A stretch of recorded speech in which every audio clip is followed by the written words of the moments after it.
Nigel, it's really great to see you. How's the album going, and obviously the book launch as well?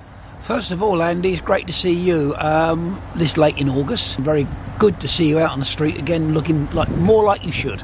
The album, well, the new Splinter Live in England album is now going to be released on the 15th of September as planned, and it contains 14 tracks by the band that they recorded from 1974 to 1977 while they were touring England as a duo.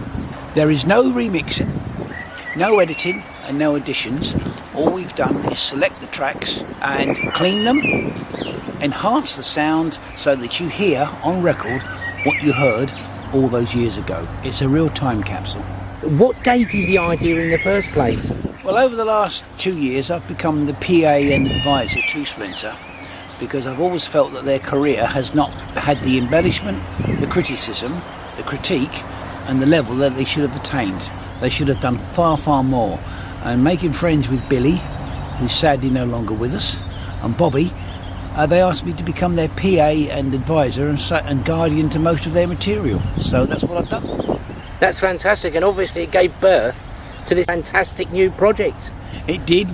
We scored last year very heavily with their first album for 45 years called Never Went Back, and now we're following up this year with Splinter Live in England, and I can tell you there are more albums planned, including next year when we have a really big surprise.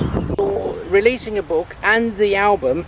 Is that simultaneously being launched on the same day, or are they different dates? They're different dates. The book is called Inside No3, and it's a picture history through the memorabilia and records of Apple Records when the Beatles had it based at No. 3 Savile Row, London.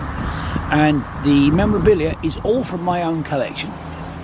We've painstakingly photographed it and filmed it, and we put notes, little items to it of interest, so that we have a pastiche, a very colourful pastiche from 1968 till 1973.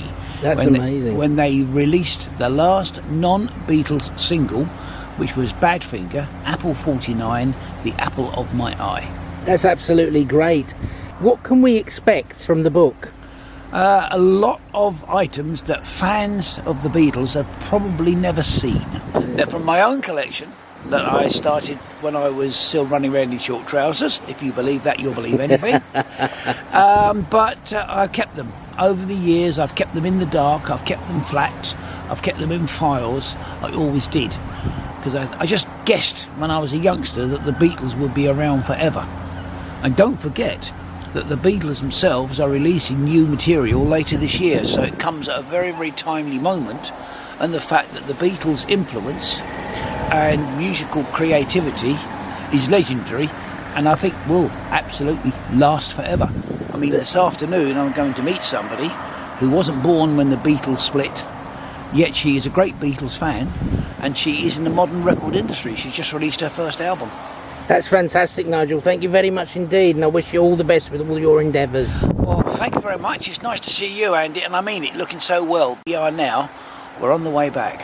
Fantastic. We're moving forward, and we're doing something that's based here in Cromer. And don't forget, can I just add, that there is a couple of websites, www.splinterlegacy.com and www.insideandoutside3.com, which are run and controlled and maintained locally by a company called JK Media. Thank you very much indeed, Nigel. Pleasure, mate. Looking forward to the launch. Yes, you'll be there, either for one or for both. I'm trying to get you to both. It just got to depend where it is.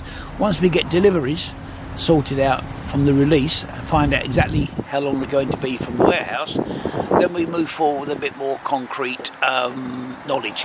But the book comes out on, say, that we hope the 9th of October, which is John Lennon's birthday. He would have been 81 this year. But we've got to wait and see because of COVID and all the other nasty things that are happening.